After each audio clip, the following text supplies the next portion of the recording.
नमस्कार दोस्तों, मैं अंकुर उपाध्याय स्वागत करता हूं आप सभी का आपके अपने YouTube channel share market analysis में।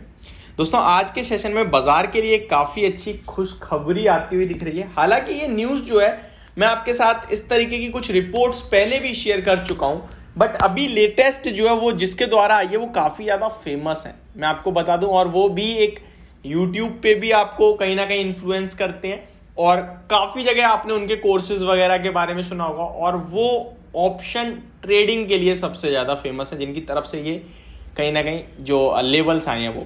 सबसे पहले मैं आपको बता दूं इनका नाम क्या है। इनका नाम है PR सुंदर। आपने सुना होगा, और नहीं सुना, नहीं पता इनके बारे में, तो कुछ नहीं करना आपने, केवल और केवल यूट्यूब पे PR सुंदर लिख लीजिए, आपके सामने आ जाएंगे। इनकी तरफ से आज के सेशन में रिपोर्ट आई है जो कि आप इजीली मनी कंट्रोल की वेबसाइट पे जाके भी पढ़ सकते हैं। क्या है रिपोर्ट, क्या कहना चाह रहे हैं ये, इसी के बारे में आप सभी के साथ मैं बात करने वाला हूं। लेकिन उससे पहले मैं बता दूं, FIIs लगभग 386 करोड़ का खरीद के गए हैं आज, और DIIs 1060 करोड़ का बेच के गए, यानी 1060 करोड़ का। तो ये FII DIIs का डाटा है। SGX निफ्टी देखें तो 16 पॉइंट्स ऊपर है, और आज अमेरिका के बाजार के लिए काफी अहम दिन है, क्योंकि उनके इलेक्शंस के कहीं ना कहीं रिजल्ट्स आने हैं, मिड टर्म इलेक्शंस के रिजल्ट्स। ठीक है, अब आते हैं मेन टॉपिक पे। मैं सोच रहा था अपनी लास्ट वीडियो में 3 स्टॉक्स के बारे में बात करूं, बट एक स्टॉक के अभी तक नंबर्स आए ही नहीं है, क्योंकि वो एक इंपॉर्टेंट चीज थी। बायबैक प्लस नंबर्स आने हैं बलरामपुर चीनी के, काफी क्वेरीज भी हैं, बट अभी तक आए नहीं है। तो मैंने फाइनली सोचा वो नंबर तो हम छोड़ देते हैं, बाकी के जो 2 स्टॉक्स हैं उन्हें कवर कर लेते हैं, और मार्केट के ऊपर जो ये अपडेट है वो दे देते हैं। तो सबसे पहले मैं आपको मार्केट के बारे में बताना चाहूंगा, जहां पे PR सुंदर की तरफ से क्लियरली कहा गया है कि इस बार निफ्टी दिसंबर एंड तक 19,000 का लेवल आपको दिखा सकती है। 19,000 निफ्टी इस दिसंबर तक आ सकती है, और वो जो है ऑप्शन ट्रेडिंग के मामले में बहुत ही एक्सपर्ट है, यानी कि और वो हमेशा कभी कॉल या पुट खरीदते नहीं है, हमेशा बेच के चलते हैं। राइटर हैं, वो दबा के राइट करते हैं। तो उन्होंने कुछ इस तरीके से टेक्निकली कहा है कि 19,000 पे निफ्टी बाय दिस दिसंबर, और नेक्स्ट दिसंबर एंड तक, यानी 2023 के दिसंबर एंड तक मार्केट उन्हें निफ्टी के लेवल्स 21,000 तक आते हुए दिख सकते हैं। तो ये काफी बड़ी बात है, और काफी अच्छे लेवल्स लग रहे हैं मुझे बाजार के अकॉर्डिंग। और हम लोग एक बुल रन में चल रहे हैं, जहां पे 2, 4, 6 महीने हमने कंसोलिडेशन करा, 10% तक की डिप भी दिखाई, बट वापस से हम लोग कहीं ना कहीं ऊपर आते हुए दिख रहे हैं आप सभी को। अब आपको क्या करना है, क्योंकि स्टॉक्स लेवल पे तो पिटाई चल रही है, नो डाउट बने रहिए। इस समय ना मुझे लगता है PSU बैंकिंग खींच रही है पूरे बाजार को, और वहीं बड़ी रैली है। अब यूनियन बैंक देख लीजिए, 40 रुपए वाला आज 62-65 हो गया, 40 रुपए पे रिकमेंड करा था। अब हिम्मत नहीं होगी मेरी कि इस लेवल पे आपको रिकमेंड कर दूं, तब तो यार 75 रुपए की बुक वैल्यू के सामने 40 पे मिल रहा है, दबा के रिकमेंड करूं। अब क्या देख के कहीं, सरकारी कंपनी इतने तो अंडर वैल्यू रहती है हमेशा। अब ये थोड़ी ना है कि वो 2 टाइम्स पे ट्रेड करने लगेगी।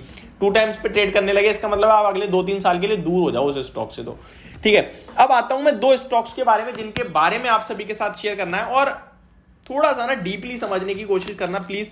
कुछ लोग होते हैं कि केवल ना बात करते हैं और उन्हें पता नहीं होती एक्चुअल चीजें। लाइक टाटा मोटर्स, नंबर्स पेश करे कंपनी ने, और नंबर्स अच्छे नहीं आए हैं, बट मेरे पास, मैंने वीडियो शूट करी है, कमेंट्स आए हैं बहुत सारे कि भाई केवल लास्ट क्वार्टर से कंपेयर करो, उसके कंपैरिजन में मच बेटर रिजल्ट्स हैं, बहुत बेटर है। मैं भी आपके साथ हूं, क्वार्टर ऑन क्वार्टर बहुत अच्छे हैं भाई। जो 5,000 करोड़ का लॉस था वो अभी 945 करोड़ का लॉस है, मुझे भी क्लियरली दिख रहा है। लेकिन अच्छे नंबर नहीं कहूंगा मैं उन्हें। क्यों नहीं कहूंगा? क्योंकि बाजार का एस्टिमेट देखो ना आप मारुति के नंबर्स देखो, जो 4.5% के मार्जिन क्लॉक कर रही थी, अभी 9% के मार्जिन पे आ गई है।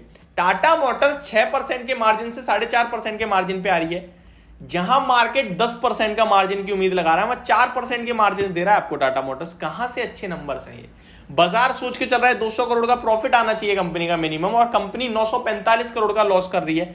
तो मार्केट के एस्टिमेट से हमेशा नंबर कंपैरिजन करना चाहिए आपको, otherwise quarter on quarter, year on year basis पे कुछ भी नहीं होता है। अब आते हैं नेक्स्ट। कल स्टॉक बढ़ जाएगा तो डेफिनेटली आप लोग मेरी वीडियो पे कमेंट करोगे भाई कहा था ना नंबर्स अच्छे हैं, और घट जाएगा तो आप लोग बिल्कुल डेफिनेटली मुझे कहीं ना कहीं शाबाशी भी दोगे। बट फैक्ट इज दिस कि स्टॉक का प्राइस जो भी हो, क्योंकि हमेशा स्टॉक के नंबर्स बहुत खराब आते हैं, कमेंट्री बहुत तंगड़ी आती है। इस बार की कमेंट्री भी मुझे उतनी तंगड़ी नहीं लगी है। उन्होंने कुछ ऐसा नहीं बोला, उन्होंने लॉन्ग टर्म के लिए ठीक है बोला है कि अभी भी स्ट्रांग है, बट कुछ स्पेसिफिक नंबर्स नहीं दिए बाजार को। लास्ट क्वार्टर नंबर्स भले ही खराब हो, लास्ट क्वार्टर मार्केट का अनुमान पता है क्या था? मार्केट का अनुमान था, मुझे अच्छे से याद है, 1900 करोड़ का लॉस पोस्ट करेगी कंपनी ने उसके सामने 5,000 करोड़ का लॉस पोस्ट करा। 3-4-5% गैप डाउन खोला, उसके बाद ऊपर आ गया, हरे निशान में बंद हुआ, क्योंकि कमेंट्री इतनी मजबूत थी।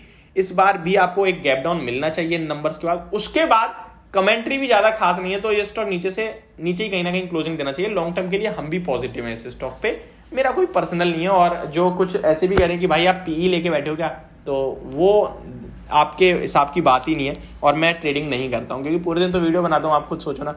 ठीक है, नेक्स्ट स्टॉक के बारे में बात करते हैं, पीरामल एंटरप्राइजेज लिमिटेड। दोस्तों इस कंपनी के नंबर्स बहुत खराब लग रहे हैं मुझे, बट मैं ज्यादा टिप्पणी नहीं करूंगा इस पे, क्योंकि डीमर्जर के बाद पीरामल फार्मा का कारोबार अलग हुआ है। लास्ट जो इसके नंबर शो रहे हैं, हो सकता है वो लास्ट क्वार्टर में पीरामल फार्मा के इंक्लूड करके दिखा रहा हूं, बट मेरे हिसाब से नंबर्स फिर भी बहुत ही खराब दिख रहे हैं। मैं आपको शॉर्ट में बताने की कोशिश करूं अगर पीरामल फार्मा के नंबर्स, तो मैं आपके साथ एक बार शेयर कर देता हूं जो नंबर्स स्क्रीन पे दिख रहे हैं इस समय। Stand alone net loss company ने 50 करोड़ का कर दिया है, तो कंसोलिडेटेड तो नहीं है स्टैंड अलोन है, तो पीरामल एंटरप्राइजेस की बात है, क्लियरली ये समझ में आ रहा है। 50 करोड़ का नुकसान में आई ये कंपनी, 150 करोड़ के फायदे से ईयर ऑन ईयर बेसिस पे, क्वार्टर ऑन क्वार्टर 115 करोड़ के फायदे के सामने 50 करोड़ का लॉस कर दिया है। तो ये थोड़े नंबर्स मुझे कहीं ना कहीं खराब दिख रहे हैं, और कंपनी की तरफ से कुछ अनाउंसमेंट भी हुई है, बाकी ओवरऑल ये भी नंबर्स मुझे खराब दिख रहे हैं। कल इस स्टॉक को भी आप फोकस में रखना। तो ये मेरी वीडियो, होप आप लोगों को समझ पसंद दोनों आई होगी। Thank you so much for watching this video. Good night guys.